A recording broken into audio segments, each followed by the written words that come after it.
সালামুন আলাইকুম প্রিয় দর্শক শ্রোতা, ভিডিও দেখছেন কিয়ম কোরআনিক মেসেজ ইউটিউব চ্যানেল থেকে।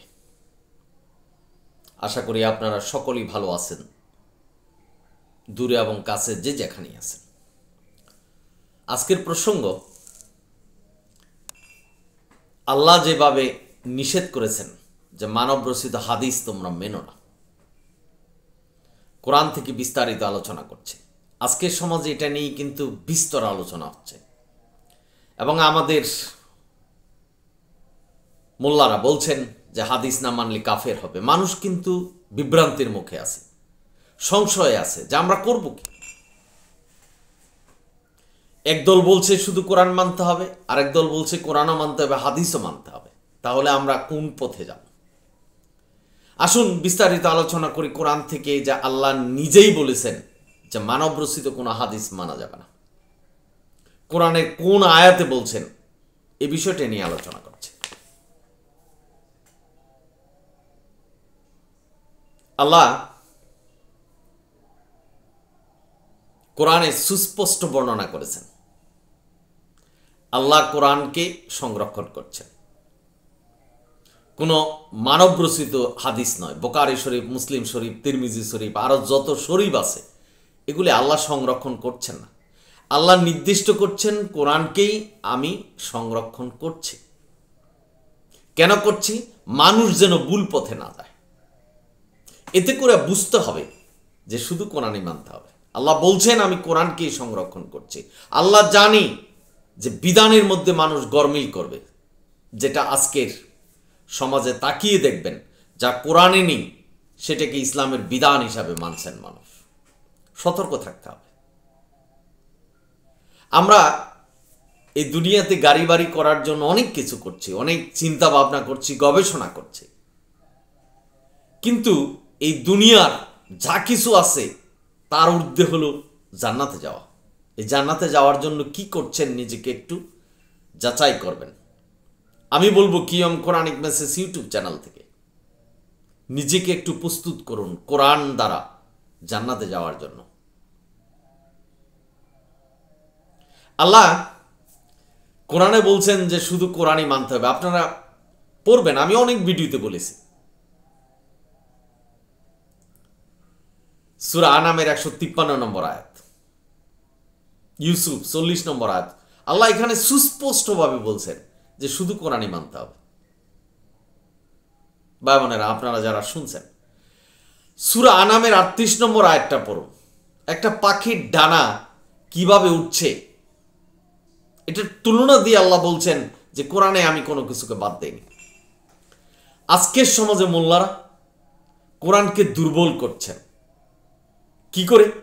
আল্লাহ বলছেন কোরআনে আমি কোনো কিছুকে বাদ দেইনি, মোল্লারা বলছেন কোরআনে নামাজই নেই। কোনটা মানবেন? বিবেচনা আপনাদের। কোরআন যেহেতু পূর্ণাঙ্গ কিতাব, সুতরাং কোরআনে আল্লাহ আমাদের জন্য যা কল্যাণ, যা রহমত, যা শান্তির সকল কিছু বর্ণনা করেছে। আমরা অনেকেই অজ্ঞতাবশত এই মোল্লাদের কথা শুনি, বলি যে কোরআনে নামাজে নেই। নামাজের মতো একটা গুরুত্বপূর্ণ ইবাদত যদি কোরআনেই না থাকে, তাহলে আপনাদের কি মনে হয় কোরআনকে তারা দুর্বল করছে না? কোরআনে কিভাবে সালাত কায়েম করতে হবে, রুকু সেজদা কি করতে হবে, কিভাবে করতে হবে, দাঁড়াতে হবে কিভাবে, সমস্ত বিস্তারিত আলোচনা কোরআন করেছে। আমি ইতিমধ্যে ভিডিও দিয়েছি। আসুন সূরা ফাতিহা, আল্লাহ আমাদেরকে শিখাচ্ছেন ইয়াকা নাবুদু ওয়া ইয়াকা নাস্তাইন, তোমরা আল্লাহর ইবাদত করো, আল্লাহর কাছে সাহায্য চাও। আল্লাহর ইবাদত করা মানে কি? আল্লাহর বিধান মানা। তা আল্লাহর বিধান কোনটা? কোরআন। যেহেতু আল্লাহ বলছেন আমি কোরআনকেই সংরক্ষণ করছি তোমাদের জন্য, আল্লাহ জানে যে মানুষ এটাকে বিকৃতি করবে। নবীর মৃত্যুর 200-300 বছর পরে হাদিস সংগ্রহীত হচ্ছে। বুখারী সাহেব হাদিস রচনা করেছেন। ওনারা নিজেই বলে গেছেন যে হাদিস যদি কোরআনের সাথে সাংঘর্ষিক হয়, কোরআনের সাথে না মিলে সেটাকে ছুঁড়ে ফেলে দাও। আমাদের সমাজের মোল্লারা সেটাকে ছুঁড়ে ফেলছে না, ধরে রাখছেন এবং অপরকে কোরআনের সাথে সাংঘর্ষিক হাদিস মানাচ্ছেন। সাবধান হতে হবে ভাই। আল্লাহ এখানে নিজেই বলছেন যে কোরআন ছাড়া অন্য কিছু মানা যাবে না। বাবানেরা, আপনারা যারা শুনছেন, সুতরাং ইয়াকা নাবুদু ইয়াকা নাস্তাইন, এখানে আমরা পড়ে আসছি নামাজে যে তোমারই কাছে সাহায্য চাই, তোমারই আবাদত করে।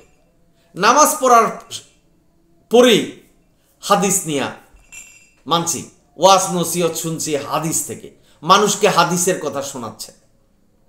তাহলে নামাজে আপনি আল্লাহর কাছে মিথ্যা বলে আসলেন যে তোমারই আবাদত করে। তোমারই আবাদত মানে কি? আল্লাহর কিতাব অর্থাৎ কোরআনকেই মানতে হবে, আল্লাহ যে বিধান দিয়েছেন সেটাই মানতে হবে। ভাই বোনরা, আপনারা যারা শুনছেন, সূরা বাকারা 2 নম্বর আয়াত, আল্লাহ এই কোরআনকে নির্দিষ্ট করে বলছেন এই কিতাব তোমার রবের কাছ থেকে এসেছে, কোনো সন্দেহ নাই, কোনো সংশয় নেই। আল্লাহ নিজে বলছেন এটার মধ্যে কোনো সন্দেহ নেই। তাহলে আমরা অনেকেই সন্দেহ করছি, সন্দেহ করে বুখারী শরীফ মুসলিম শরীফ মানছি। আল্লাহ কি কোনো আয়াতে বলছেন যে বুখারী শরীফ মুসলিম শরীফ মানতে হবে? আল্লাহ কি কোনো আয়াতে বলছে যে কোরআনের পরিবর্তে সালামুন আলা মুহাম্মদ কিতাব লিখবে, সেটাও তোমাদের মানতে হবে? যেখানে আল্লাহ বলছেন সুন্নত আমার, সুন্নত উল্লাহ, যেটাই ফরজ সেটাই সুন্নত, আজকের সমাজে মোল্লারা সুন্নত নবীর ফরজ আল্লাহ অর্থাৎ শিরক করছেন। ভাই বোনেরা, আপনারা যারা শুনছেন, সুতরাং আল্লাহ এখানে বলছেন এই কিতাব, এই কোরআন, যেটা ঐশীগন্ত, যেটা আমি ওহী করেছি সালামুন আলা মুহাম্মদের কাছে, সেটাই তোমাদের নির্দেশনা, সেটাই মুমিনদের নির্দেশনা। আল্লাহ এখানে সুস্পষ্ট বলছে এটাই নির্দেশনা। তো আল্লাহ যদি বলে যে এটাই নির্দেশনা, তাহলে বুখারী শরীফ মুসলিম শরীফ তিরমিজি শরীফ সেগুলি নির্দেশনা হয় কি করে? কি করে মোল্লারা বলছেন যে এগুলি না মানলে, অর্থাৎ বুখারী শরীফ মুসলিম শরীফ এগুলি না মানলে কোরআনের সাথে সাংঘর্ষিক যে হাদিস আছে সেগুলিও না মানলে কাফের হয়ে যেতে হবে। অথচ আল্লাহর বিপরীত কথা বলছেন। সূরা মায়দার 44 নম্বর আয়াতে আল্লাহ বলছেন যে শুধু কোরআন না মানলে, কোরআন থেকে বিচার না করলে কাফের। মোল্লারা বলছেন যে বুখারী শরীফ মুসলিম শরীফ তিরমিজি শরীফ এগুলি না মানলে কাফের। ফতুয়া আলমগিরি, কি আশ্চর্য ব্যাপার শুনুন। ফতুয়া আলমগিরি মোগলদের লেখা একটা কিতাব, তারা নিজেরা ধর্ম বানিয়ে এই কিতাব রচনা করেছেন। সেটাও আজকে সমাজে মোল্লারা মানছেন, সেটা দিয়েও কথা বলছেন, সেটা দিয়ে দলিল দিচ্ছেন। একটু চিন্তা গবেষণা করবেন। এবার আসুন, সবচেয়ে গুরুত্বপূর্ণ, সুন্দর এবং সহজভাবে আল্লাহ বোঝাচ্ছেন সূরা ইউনুস 59 নম্বর আয়াত। এখানে আল্লাহ সুস্পষ্ট বলছেন আমি কাউকে অনুমতি দেই নেই কোনো বিধান লেখা। এই কাউকে, নোবডি, এখানে সালামুন আলা মুহাম্মদও আছে, আদম থেকে ধরে ঈসা পর্যন্ত যত নবী আছে সকলেই আছেন। অর্থাৎ কাউকে আল্লাহ অনুমতি দেয় নাই কোনো বিধান রচনা করার। তাহলে আমি আর আপনি যদি বলি যে সালামুন আলা মুহাম্মদ আল্লাহর সাথে, অর্থাৎ আল্লাহও বিধান দিয়েছেন, নবীও বিধান দিয়েছেন, আপনি কি ইসলামের পথে থাকবেন? শিরক করবেন। সুন্নতুল্লাহ, সুন্নত আল্লাহর নবীর সুন্নত হতে পারে না। সালামুন আলা মুহাম্মদের কোনো ইবাদত নেই, তার প্রতি কোনো ইবাদত নেই। সালামুন আলা মুহাম্মদের প্রতি কোনো জিকির নেই। যত ইবাদত, যত জিকির, সমস্ত কিছু আল্লাহর প্রতি। সালামুন আলা মুহাম্মদের ক্ষমার মালিক নয়, সালামুন আলা মুহাম্মদ বিধান দেওয়ার মালিক নয়। অথচ আজকের সমাজে মোল্লারা সালামুন আলা মুহাম্মদের নামে মিথ্যা বলে বলছেন যে সালামুন আলা মুহাম্মদ বিধান লিখে গেছেন, সেটা বুখারী শরীফ, মুসলিম শরীফ, সেটা কোরআনের মতো করে মানতে হবে। সূরা হাসরের 7 নম্বর আয়াত দলিল দিচ্ছেন মোল্লারা যে নবী যা দিয়ে গেছেন তা তোমরা গ্রহণ করো। নবী নাকি হাদিস দিয়ে গেছেন। নবীকে যদি বলেন যে নবী বুখারী শরীফ, মুসলিম শরীফ, তিরমিজি শরীফ আমাদের দিয়ে গেছেন, পথভ্রষ্ট হবেন। সালামুন আলা মুহাম্মদ কোরআন দিয়ে গেছেন আমাদের কাছে। সালামুন আলা মুহাম্মদকে আল্লাহ এবং তার ফেরেশতারা কোরআন শিখিয়েছেন, আমাদেরকে শিখিয়েছেন সালামুন আলা মুহাম্মদ। মুহাম্মদ কোরআন মানতেন, আমাদেরকে কোরআন মানতে বলেছেন। আতিউল্লাহ ওয়া আতিউর রাসূল, বুল ভিক্ষা দিয়া বলছেন যে নবীও বাণী দিবে, আল্লাহও বাণী দিবে। আল্লাহটাও মানতে হবে, নবীরটাও মানতে হবে।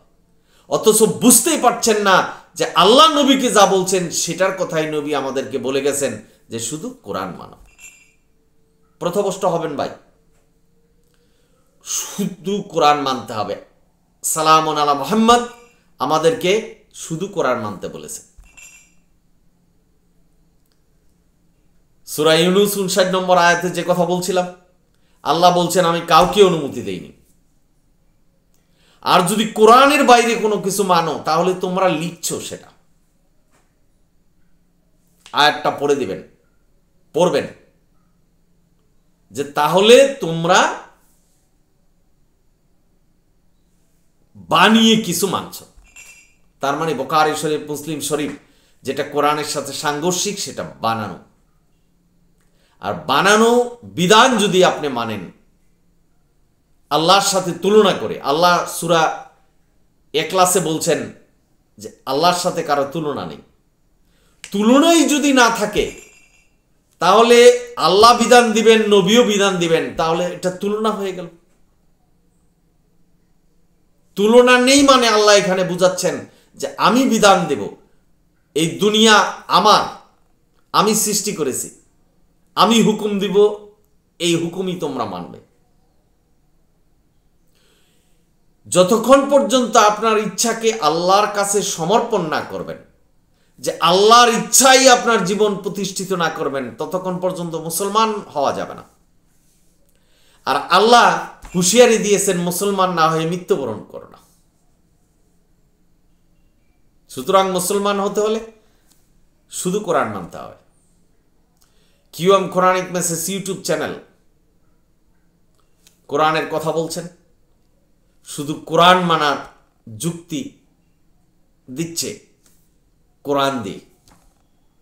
আজকের সমাজে মোল্লারা বলবেন যে হাদিস মানতে আল্লাহ এখানে বলছেন, যেটা সূরা হাসর 7 নম্বর আয়াত নবী যেটা দিয়ে গেছে সেটা মানো। অর্থাৎ এই হাসরটা যখন সূরা হাসরের 7 নম্বর আয়াত পড়বেন, সেখানে আল্লাহ বলছেন যে বনু নাজির, বনু কোরাইজা গোত্রের যে মালামাল সেটা থেকে নবী যা দিয়ে গেছেন সেটাকে নিতে বলছেন। আর আমাদের মোল্লারা বলছেন যে নবী হাদিস দিয়ে গেছেন সেটা মানো। অর্থাৎ কোরআনের ব্যাখ্যা করছেন, ভুল ব্যাখ্যা করছেন। আল্লাহ যেখানে বলছেন সূরা 42 নম্বর আয়াতে সূরা বাকারার, যে যারা সত্যকে মিথ্যা বলে আর কোরআনের সত্যকে যারা গোপন করে সকলেই জাহান্নামী। সুতরাং আল্লাহ এখানে বলছেন শুধু কোরআন মানতে। আপনি যদি কোরআনের পরিবর্তে মানবরচিত হাদিস মানেন তাহলে কোরআনের সত্যকে গোপন করলেন আর সত্যকে মিথ্যার সাথে মিশ্রিত করলেন, আপনার জন্য জাহান্নাম। আমি বলিনি, আল্লাহ বলেছেন। সূরা বাকারার 42 নম্বর আয়াতটা পড়বেন, তাহলে বুঝতে পারবেন। আল্লাহ নিষেধ করেছেন যে তোমরা কিছু সৃষ্টি করো না, তোমরা কিছু বানিও না, তোমরা বিধান দেওয়ার অনুমতি আমি তোমাদেরকে দেইনি। যেখানে আল্লাহ বলছেন সুন্নতুল্লাহ, সুন্নত আল্লাহ। একটি কথা আজকের সমাজে ঘুরপাক খাচ্ছে এবং আপনাদেরকে শোনাচ্ছে যে কোরআনে সালাতই নেই, হাদিস দেখে নাকি সালাত পড়তে হবে। একটু চিন্তা করুন তো, কোরআনে যদি সালাতই না থাকে তাহলে কোরআন পূর্ণাঙ্গ কিতাব হলো কেন? পূর্ণাঙ্গ কিতাব আল্লাহ কেন বলছেন? আর আল্লাহ কেন বললেন যে এই সেই কিতাব যার কোনো সন্দেহ নাই, এটাই তোমাদের নির্দেশনা? আল্লাহ কেন বললেন সূরা আনামের 38 নম্বর আয়াতে আমি কোরআনে কোনো কিছুকে বাদ দেইনি। আপনি যদি কোরআনের পরিবর্তে অন্য কিছু মানেন, তাহলে আল্লাহর এই আয়াতগুলি অস্বীকারী হয়ে আপনি জাহান্নামে যাবেন। কথাগুলি চিন্তা গবেষণা করবেন। কোনো ব্যক্তি সমাজ গোষ্ঠীকে হাওয়া প্রতিপন্ন করার জন্য আমি কথা বলিনি। কোরআন যা বলেছেন, ইন্না হাজাল কোরআন, কোরআন সত্যপথ, এই সত্যপথের কথাগুলি বলছে। সুতরাং কোরআনে সুস্পষ্ট এবং আল্লাহ বর্ণনা করে দিয়েছেন যে কোরআন ছাড়া অন্য কিছু মানা যাবে না। কোরআনের যে বিধান সেটাই আমাদের জন্য কল্যাণ। কোরআন ছাড়া কোনো হাদিসের বিধান, অর্থাৎ কোরআনের সাথে কোনো সাংঘর্ষিক বিধান যদি আপনি অনুসরণ করেন, সেটা হবে আপনার এবং আমার জীবনে অকল্যাণকর। আর এই অকল্যাণ কিছু অনুসরণ মানেই জাহান্নামে, যেখানে আল্লাহ সূরা মুমিনুন 34 নম্বর আয়াতে বলছেন কোনো মানুষের আনুগত্য করা যাবে না। আজকে পক্ষান্তরে বুখারী শরীফ, মুসলিম শরীফ, অর্থাৎ বুখারী সাহেব, মুসলিম সাহেব, যাদের নামে কিতাব লেখা হয়েছে তাদের অনুসরণ আমরা করছি, অর্থাৎ কোরআনের আয়াত অস্বীকার করছে। আপনারা সকলে ভালো থাকুন, সুন্দর থাকুন। যদি ভিডিও ভালো লাগে সাবস্ক্রাইব এবং শেয়ার করবেন। অনিল হামদুলিল্লাহ রাব্বিল আলামিন।